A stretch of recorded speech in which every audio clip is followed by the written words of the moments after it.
Você que está me acompanhando aí nesse momento, é a terceira live de aquecimento para a jornada para dar sentido. Eu hoje vou tratar um pouco da questão de por que dar sentido é importante, algumas ferramentas para ajudar nesse processo, para ajudar nessa jornada, nesse momento. E é um prazer enorme estar nesse movimento. Estou ficando cada dia mais ansioso, cada dia mais com vontade de fazer acontecer esse projeto. E para você participar das lives que realmente vão ser a jornada em si, eu insisto que é preciso se inscrever no link que eu tenho insistentemente colocado, está na bio no Instagram, aparece junto com essa live no canal que você for assistir, talvez no meu YouTube. Então, eu insisto, dá uma clicada lá, faz a inscrição, entra no grupo, tem um grupo de WhatsApp onde as pessoas vão recebendo informações sobre essa jornada e onde elas vão receber as informações privilegiadas que essa jornada vai oferecer, tá bom? Então, a minha ideia são lives curtas de aquecimento mesmo, para você ir se acostumando com o meu jeito de falar, com a minha proposta. E eu escolhi uma proposta bem misteriosa, cheia de mitologias, cheia de conhecimentos de outros campos que não necessariamente apenas da filosofia. Não vejo problema nenhum nisso. Eu penso que a filosofia opera em todos os campos dos saberes. Não vou responder perguntas nessa live e não vou interagir tanto, porque eu vou deixar as interações para fora. Manda pergunta lá no meu perfil, manda alguma coisa lá para mim no grupo, você tem meu contato, você que entrou no grupo. Nesse momento eu vou focar aqui no tema, vou desenvolver, não vou demorar muito, vai ser uma experiência. Vamos lá. Então, para comecinho de conversa aqui, eu fiz um roteirinho que eu já postei lá hoje, né? E eu começo com uma referência a Lewis Carroll. O Lewis Carroll é um escritor que eu prezo muito. Eu acho que ele não só é um escritor de cultura, de literatura, mas eu penso que o trabalho dele é tão sério, tão profundo, tão interessante, que vale a pena a gente estudá-lo em filosofia da linguagem. Ele é muito utilizado, ele é um pensador, um escritor que escreveu a sua obra de forma muito cifrada, né? A Alice no País das Maravilhas é uma obra cheia de significados cifrados, interessante. E aí tem uma frase ali que eu lembro, eu trabalhei uma vez numa escola, tinha um diretor, um fofinho, um velhinho fofinho, que ele vivia citando, dizendo que era do Shakespeare. E é do Lewis Carroll essa referência, né? Ele falava, para quem não sabe qual o caminho, né, seguir, então qualquer caminho serve, né? Então isso tá na boca do gato de Cheshire, né, que aparece no capítulo 6 de Alice no País das Maravilhas. Acho que é o porco e a pimenta, né? E aí a Alice encontra com ele aparece, né, com aquele sorrisão, né, que todo mundo já tem na memória, seja do desenho animado, seja do livro, de um livro, é um belíssimo livro. E ela pergunta para o gato uma direção, como quem está andando na estrada e pede ajuda para alguém, né? Pede uma orientação. Um detalhe que as pessoas esquecem é que o contexto no qual ela faz a pergunta, ela diz, nesse mundo só tem gente louca? Onde eu posso encontrar alguém que não seja louco? Aí o gato dá risada, né? Óbvio, ele tá rindo, mas ele vai dizer, olha, eu acho que você não vai encontrar ninguém diferente, ninguém louco, porque o que é ser louco, né? O que é a loucura? E aí indica que talvez você devesse procurar o gato não, o chapeleiro maluco ou o coelho, né? A lebre. Então, é curioso que os dois, eles eram sujeitos aparentemente caóticos, para retomar um pouco a primeira live, mas que eles tinham muita clareza do que eles tinham que fazer com seus rituais. O ritual do chá estava ali. Era bem interessante observar que tinha o ritual do chá. E naquele universo simbólico e realmente com pessoas que pareciam entender muito bem a clareza dos lugares que cada um ocupava, esses dois eles tinham um papel interessante, diferenciado, né? De questionamento, de enfrentamento da ordem estabelecida, muito legal. Mas aí ela fala, né, mas para onde é? Qual é o caminho? Qual é a direção? Ele fala, depende para onde você quer ir. Dependendo para onde você quer ir, o caminho eu posso indicar. Mas se você não sabe para onde ir, qualquer caminho serve. E é realmente uma questão para muita gente. Seguir um caminho, ter uma direção, é uma coisa muito importante. Não é fácil a gente achar o chamado, a gente espera um chamado, né, para uma jornada, para um caminho. Mas muitas vezes a pergunta se volta para nós. E que caminho, que lugar você quer chegar? Em que lugar você quer chegar? Essa pergunta, feita de forma mais ativa, ela tem assombrado muita gente. As pessoas têm percebido que ao longo das suas vidas, neste século, elas respondem aos chamados da vida, respondem às questões da vida, vão trabalhar, vão estudar de acordo com as opções que se apresentam para elas. Em algum momento da vida, insatisfeitas com isso, elas têm feito essa pergunta, para onde eu quero ir? E muitas vezes não sabem responder essa pergunta. É uma pergunta difícil mesmo e importante a ser feita, né? E aí eu queria dar o exemplo também do Bertrand Russell, um pensador importante do século passado, e que ele tinha muito claro para onde ele iria. Logo na juventude, estudando matemática, o Russell ele encontra algumas questões sobre os princípios da matemática e ele se questiona se não haveria possibilidade de refundar esses princípios, de entender um significado mais do que comum desses princípios matemáticos. Uma coisa é o que estava estabelecido. Ele não aceitava que o que estava estabelecido fosse simplesmente um pressuposto que todo mundo aceita. O Euclides falou e todo mundo aceita. Por que ele falou? Por que falou do jeito que falou? Por que estabeleceu daquela forma e não de outra? Isso virou uma obsessão quase para ele. Ele passou a vida inteira tentando descobrir os princípios, os fundamentos mais básicos da matemática. É verdade, ele é maravilhoso, né? O Russell, ele é maravilhoso. Além de uma pessoa muito sensível, porque ele viveu numa época em que ele percebe, apesar dessa questão dele com a matemática, ele percebe um movimento na Europa das pessoas criando rótulos e situações complicadas, e ele percebe que vai estourar a guerra, vai estourar a violência, as pessoas estão se acostumando com ideias falsas, com ideias falhas, e ele luta muito contra isso, contra as guerras. A Primeira Guerra, a Segunda Guerra marcariam depois, demonstrariam o que ele estava falando, e ele chega realmente a implodir alguns dos princípios da matemática. Ele conquistou em vida aquilo que ele procurava, e ele não tinha um objetivo simples, ele tinha um objetivo transformador não só de si mesmo e do seu pensamento. Ele queria mudar toda a matemática, e você imagina, mudar toda a matemática é mudar a forma como o ser humano pensa. O ser humano, a partir da modernidade, estabelece o seu mundo em cima de verdades que são verificadas matematicamente. Então, se você muda isso, você está mudando tudo. Pensa a ousadia do projeto desse cara. E ousado ele foi até o fim. Ele conheceu muita gente. É verdade, ele tinha um baita humor. Ele descobriu muita gente, bons pensadores da época, discutiu com todo mundo com quem era possível.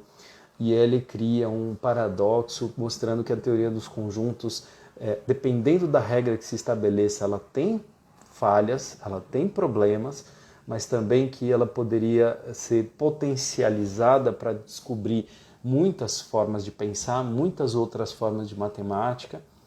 E ele vive um momento curioso que bom, agora eu atingi o meu objetivo. E agora? O que eu faço da vida, né?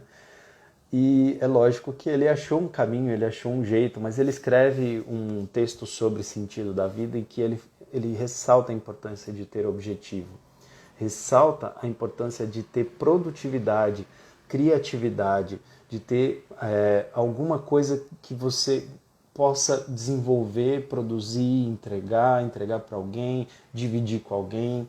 Precisa que o seu objetivo tenha uma função social, política, humana, e que você possa dialogar com as pessoas. Então ele se dedica a ensinar cada vez mais, se dedica a falar contra a guerra, a lutar contra a violência na Europa. Ele é uma pessoa realmente interessante e o exemplo dele é importante porque ele tinha um sentido, ele tinha um caminho, uma direção. E isso é muito interessante.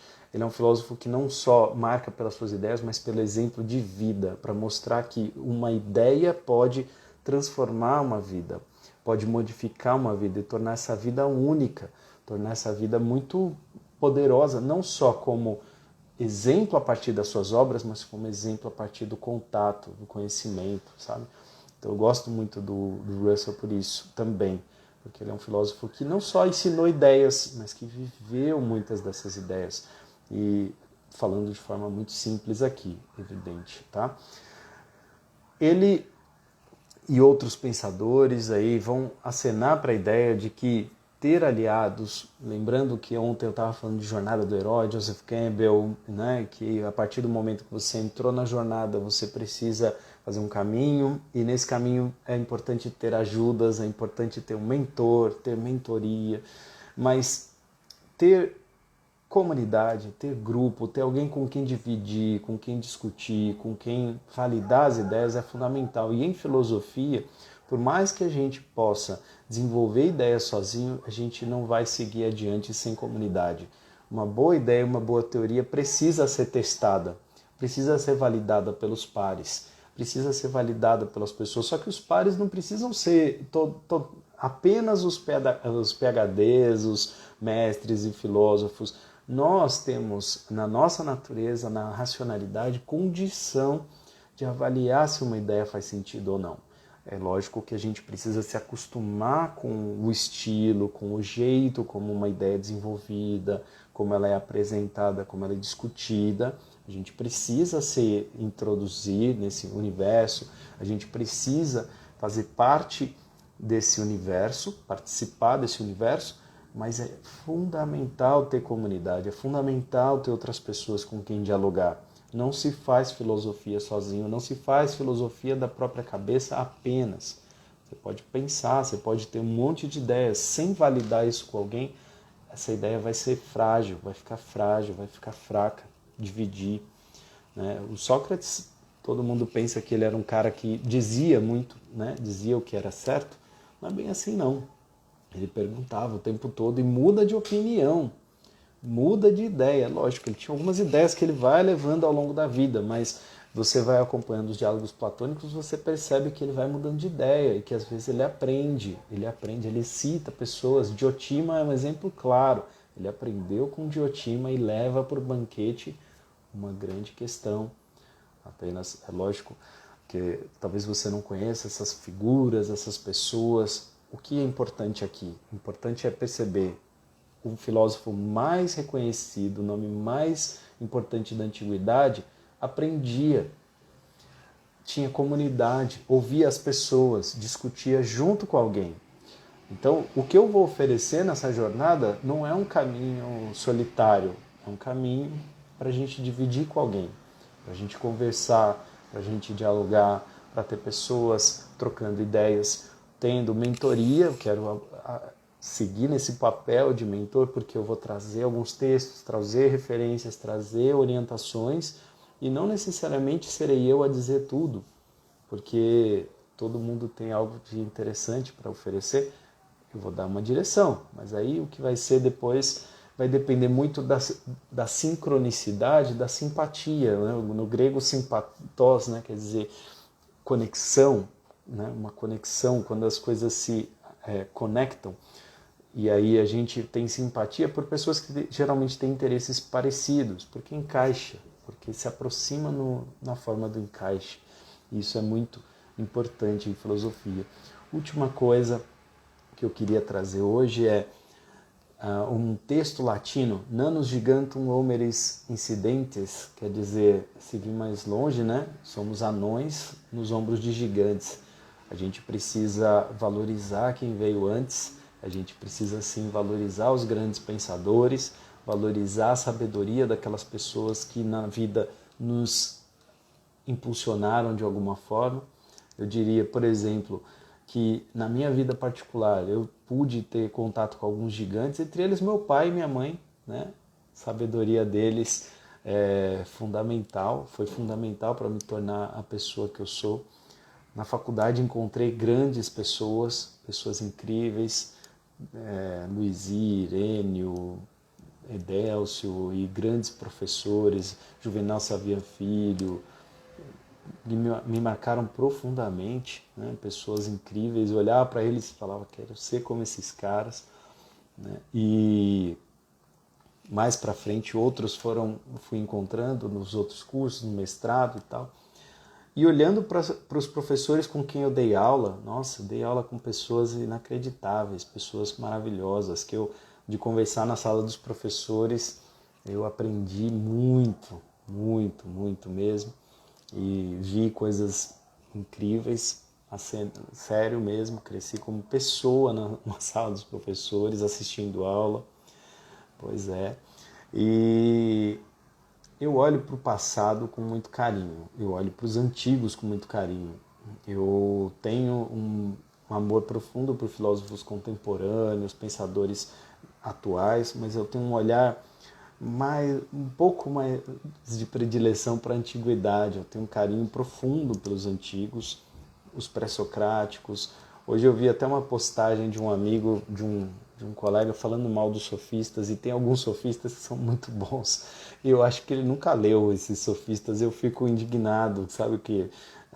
Ficou o preconceito com os sofistas de que eles eram todos terríveis, e não é bem verdade. Tem bons sofistas também, e ensinaram coisas incríveis também. Eu estou sendo meio sofista aqui, né? Estou tentando argumentar e convidar as pessoas e ganhar no argumento aqui alguma coisa. Eu digo que eu tenho um amor profundo pelos filósofos gregos, né? É lógico que tem outros, minhas teses são a partir de outros pensadores mais contemporâneos, mas eu gosto de começar por ali. E se a minha jornada é uma jornada que quer abraçar todo mundo, eu acho que um bom lugar para todo mundo caminhar, quem não está acostumado, para quem não está acostumado com filosofia, olhar para os clássicos, olhar para os antigos é um bom caminho, são bons gigantes para nos impulsionar. Há aqueles que, óbvio, todo mundo já ouviu falar, os gigantes Sócrates, Platão, Aristóteles, mas há outros tantos, né? Pitágoras é um desses que eu quero trazer, né? E amanhã eu vou trabalhar na live um texto do Marco Aurélio, né? Que é um grande pensador, ele foi um imperador, ele foi um rei, ele teve um papel importante na sociedade, mas é um filósofo inacreditável. Um filósofo de uma praticidade, de uma sensibilidade, de uma capacidade simples de orientar muito grande. É um exemplo do que a gente vai ver nessa jornada. Então, o que eu estou construindo aqui? Primeiro, falei do caos como ponto de partida, como início produtivo, um lugar de produção, né? De onde a gente está. Exatamente, Vera, você conhece, né? Boa noite. Eu Eu falei ontem da importância da jornada e da jornada do herói mitológico, como funciona isso, a importância do mentor, o lugar do mentor.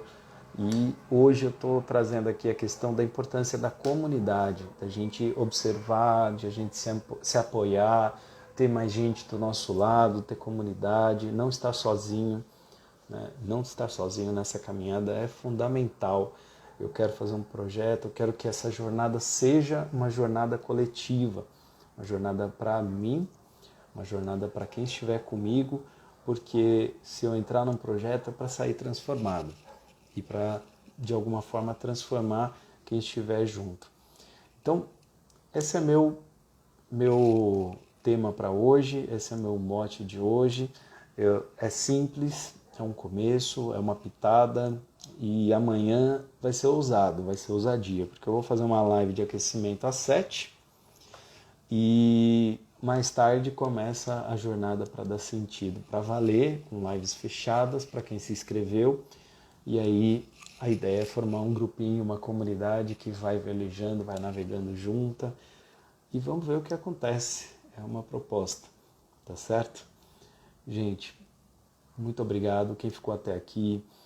Se você acompanhou até aqui, dá uma olhada nas minhas redes sociais, no Instagram, no Facebook, no YouTube tem algumas coisas que estão sendo postadas. Se você está revendo essa live aqui, eu peço que você se inscreva, se você não se inscreveu ainda, né? Se já se inscreveu, aguarda um pouquinho, você vai receber todas as informações e logo mais a gente começa. Gente, forte abraço de coração, obrigado a todo mundo, todo mundo entrar aqui. E sobre a barba, né? A barba vai ficar. Eu tirei, a minha filha deu muita risada. Gente, boa noite, obrigado de coração, até a próxima.